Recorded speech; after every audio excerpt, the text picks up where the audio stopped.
Kumusta mga boss? Sickle TV here. Sa video natin ngayon ay meron tayong TV box na Xiaomi.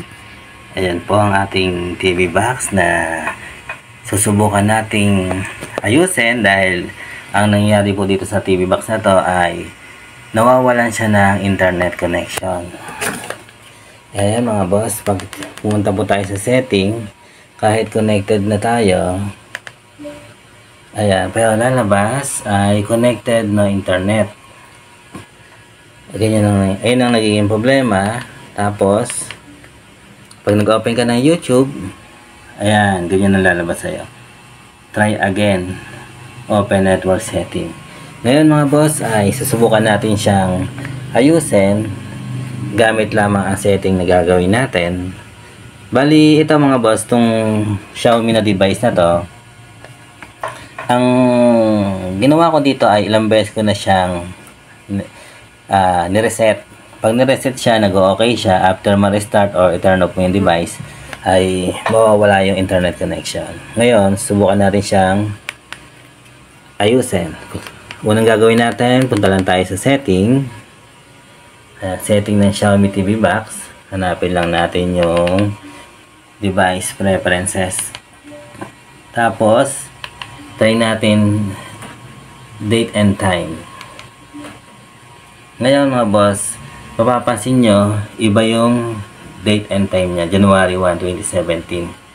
Hindi ko pa ito natatry, first time lang natin gagawin. Kaya ang gawin natin, bali, kung naka-use network siya, ay itry mo siyang off. Ganyan, tapos iset natin yung date natin. Kung anong petsa ba ngayon. Halimbawa, April. Tapos, anong pecha ba ngayon?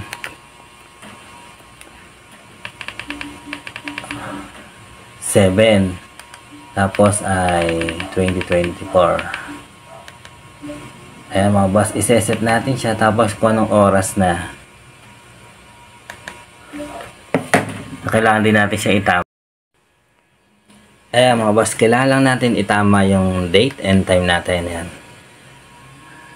Inulit lang natin. Kailangan ay naka April 8. Tapos anong year ba ngayon? 2024. Tapos yung time. Save natin. Dapat yan mga boss ay naka-off tayo. Ayan. Ayan. Tapos mga boss, ayan, naka-Philippine Standard tayo. Ngayon naman ay i-check natin yung ating Wi-Fi na kanina ay no internet. Ayan, connected na tayo. Ngayon ay tatry naman natin ang YouTube. Ayan, tatry na sa YouTube kung may error pa.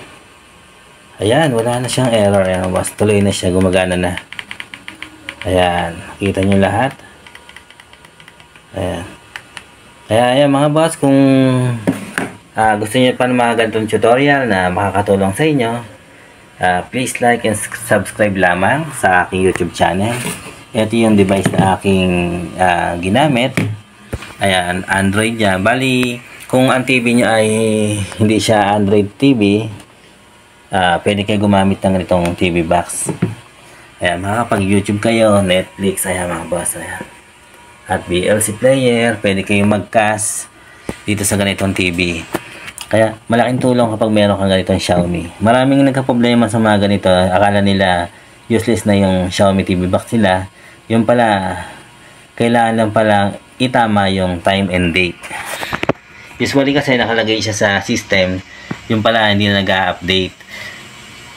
Kumbaga nagkaroon siya ng mga bugs. Kaya kung gusto niyo pa ng mga ganitong tutorial na makakatulong sa inyo, wag po kayong mag-atubali na like and share or subscribe to my channel, Sickle TV. Maraming salamat sa inyo mga boss.